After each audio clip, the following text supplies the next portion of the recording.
जो मैं कह रहा हूँ अगर वो ठीक से सुना नहीं, गहराई से समझा नहीं, तो ना वो अनुभव बनेगा न सत्य। क्योंकि ज्ञान वहीं जन्म लेता है जहाँ पहले अज्ञान की रात गहराई हो, और वहीं से सवेरा होता है चेतना का। संसार में रहते हुए भगवान की प्राप्ति क्या सच में संभव है? आप सोच रहे होंगे, क्या ये सच में संभव है? संसार में रहते हुए भाग दौड़, जिम्मेदारियां, रिश्तों के जाल में फंसे हुए क्या हम भगवान को पा सकते हैं? या फिर ईश्वर सिर्फ उन्हीं के हिस्से में आते हैं जो जंगल चले जाते हैं, सब कुछ त्याग देते हैं और ध्यान में लीन हो जाते हैं? अगर यही सच होता तो इस संसार की सारी आत्माएं क्या अधूरी रह जाती? नहीं, भगवान को पाना संभव है यहीं इसी जीवन में, यहीं इसी शोर में। और मैं आपको आज बताने आया हूँ कैसे। भगवान एक विचार नहीं है, वो कोई कल्पना, कोई मूर्ति या सिर्फ एक मंदिर में बंद नहीं है। भगवान एक अनुभव है, और अनुभव हमेशा मन की गहराई से आता है, बाहर के त्याग से नहीं। आपने देखा होगा, कोई माँ रसोई में खाना बनाते हुए भी भगवान को याद कर रही होती है। कोई किसान खेत में हल चलाते हुए भजन गुनगुना रहा होता है, और वहीं से शुरू होता है सच्चा मिलन। सच्ची कहानियां, उदाहरण जो सिद्ध करते हैं। राजा जनक, राजा होकर भी ज्ञानी। राजा जनक का नाम सुना होगा आपने। एक सम्राट थे, लेकिन आत्मज्ञानी भी। उन्होंने न तो गद्दी छोड़ी, न परिवार, फिर भी उन्हें विदेह कहा गया क्योंकि उनका मन संसार में नहीं, सत्य में स्थित था। उन्होंने साबित किया, त्याग शरीर का नहीं, अहंकार का होना चाहिए।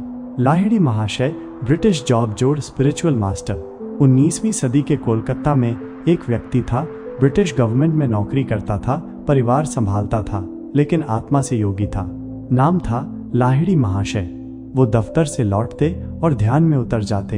हजारों लोगों ने उनसे आत्मज्ञान पाया, और उन्होंने कभी संन्यास नहीं लिया, क्योंकि उन्हें पता था ईश्वर कहीं बाहर नहीं है, वो भीतर की एक चुप आवाज है।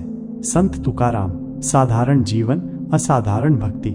संत तुकाराम एक गरीब किसान, 2 वक्त की रोटी मुश्किल से मिलती थी, लेकिन उनका हर कर्म, हर सांस, हर विचार भगवान विट्ठल को समर्पित था।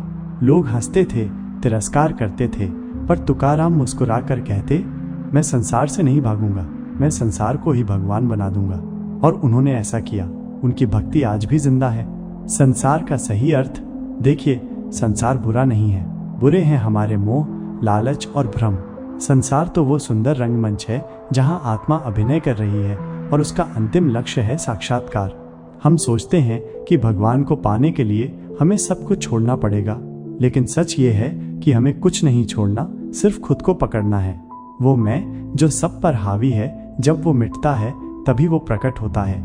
आज का इंसान थक गया है, उसे लगता है ईश्वर कोई पुराना कॉन्सेप्ट है, लेकिन सच्चाई ये है कि जितना आधुनिक विज्ञान हमें बाहर की दुनिया में ले गया है, उतनी ही जरूरत है अब अंदर जाने की।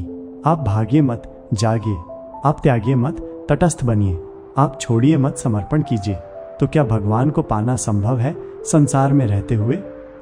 जब आप अपने जीवन को ही तपस्या बना दें, जब आपके कर्म, आपकी नीयत, आपकी सोच सत्य से जुड़ जाए, जब आप भीड़ में रहकर भी शांत रहें, मुंह में रहकर भी मुक्त रहें, और संबंधों में रहकर भी संलग्न न हो, तब आप वही बन जाते हैं जो भगवान के करीब होता है। और तब भगवान दूर नहीं रहते, वो आपके जीवन का हिस्सा बन जाते हैं। संसार को त्याग कर नहीं, उसे समझकर, निभाकर, जागकर परमात्मा को पाया जा सकता है।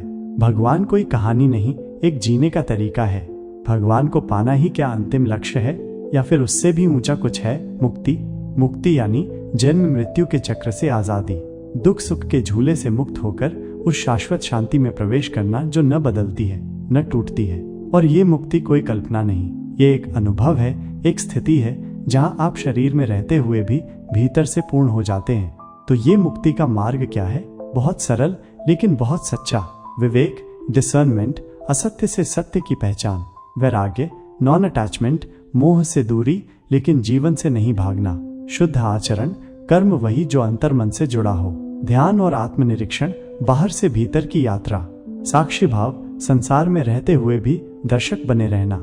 जिस दिन आपके भीतर कोई कामना शेष नहीं रहती, कोई शिकायत नहीं रहती, और हर पल आप भगवान को अपने ही स्वरूप में अनुभव करने लगते हैं, वही दिन है मुक्ति का आरंभ। और ये संभव है संसार में रहकर भी।